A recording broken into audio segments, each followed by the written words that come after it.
Do you feel that the left hemisphere looks for meaning in a different way to the right hemisphere? Yes, I do. I mean, I would say, for example, the left hemisphere thinks that meaning must be inherent in something it can find in the words. So, to give an extreme example, there are many kinds of meaning, but if I say, my wife means everything to me, it would obviously be ludicrous for you to say, well, what does she mean then? But in a way, the sort of sense of meaning is that of the left hemisphere. And most of the things that give meaning to life are not things that can be thrashed out in a conversation in language. They have to be embodied and lived in order to produce meaning. And I would say there are three overarching facets of life that are today very much impoverished in comparison with past societies and, in fact, other societies not as modernized in the Western sense as our own. And they are what really give meaning to life. They are our relationships with other people, our relationships with nature, and our relationship with the divine. Now, these were always seen as the overarching elements that structured and gave meaning to life.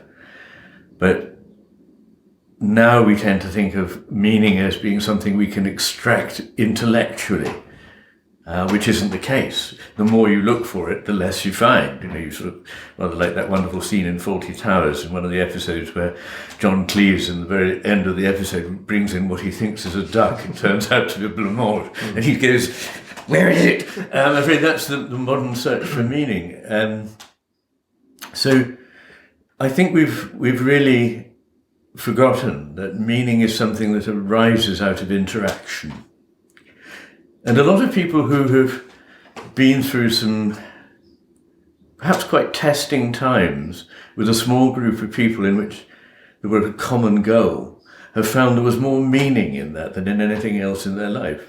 When I was growing up, there were still people who would talk about having had a good war, which meant that in the war, they were pulling together with other people, they mucked in with other people, they gave their all to a certain goal, and they found this more rewarding and more meaningful than anything else they'd done in peacetime.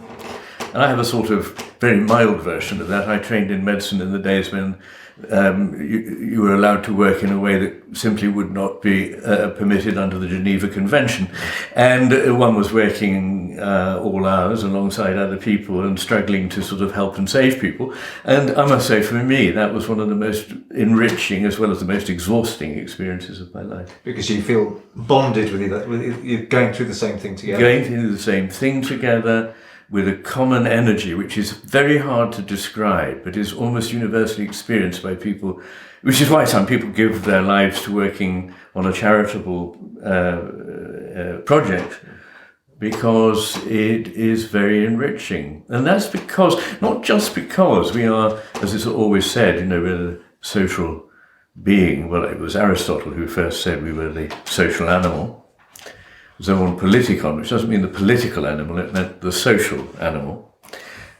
Yes, we are that, but it's also, in my view, not just that. I think that the stuff of reality is relationships. It's not things. And that's a big theme in the book that I just finished writing. We think that there are, first of all, things, and we learn to recognize them, and then we recognize how to put them together. But I think it's arguable that relationships exist even before the things that are related. Now, that sounds paradoxical. The left hemisphere is going, what? That doesn't make any sense. How can you have relationships? You haven't got the things that are related. But I think that one way of thinking of it is it's rather like a field of force, or which physics describes, in which there are denser parts that are connected than others, and they go to make up the solid reality that we experience on a daily level. In fact, I was very pleased to find that a physicist called David Mermin actually stated what I believe to be true, that in physics, relations exist before relata, before the things that are related. I often recur to a Hindu image of Indra's net, which was a net that encompassed the whole of the living cosmos. And it was at first simply a net, and in the interstices where, or not really in the interstices, sorry, at the crossing points where there were threads that crossed, there was a jewel. And in each jewel you could see all of the other jewels and all the net. Wow. So it's like a hologram, and it suggests again that what emerges in the world emerges out of connectivity. Not that there is stuff in a naked way, just sort of inanimate and inert and meaningless, and then it gets put together. So everything's relational in a sense.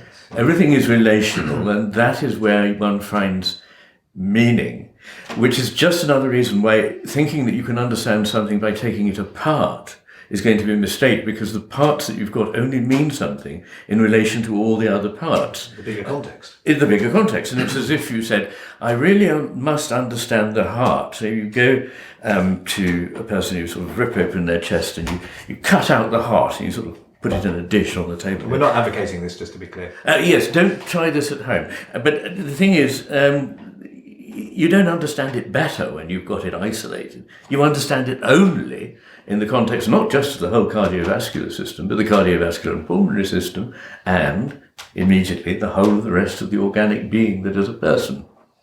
Now that is actually very relevant for the way we do a lot of science, including and in particular neuroscience. The model on which we approach the brain is that of a machine. So it is simply assumed at the outset that it is a machine, effectively, and that it can be understood in that way. And once you've done that, you start to have a language which is entirely mechanical. So there are inputs and outputs, there's coding, there's circuits, there's feedback loops, and all the rest of it. And this is the language of computing. But it obscures from the mind that what you're looking at has only been assumed to be a machine. It's a most complex organism that we know of in the entire universe. Therefore, a system of extraordinary complexity, which simply cannot be understood in that way. And it's also part of a person. The brain is a part of a person. And in the film The Divided Brain, which was made about my work, a very distinguished neuroscientist, Mike Gazzaniga, who was one of the people who did the early experiments on split brains with Sperry, was asked about my work. And he said, well, he takes findings from the lab and applies them to real people in real life. And the irony of that is that he thinks that that's obviously something odd to do.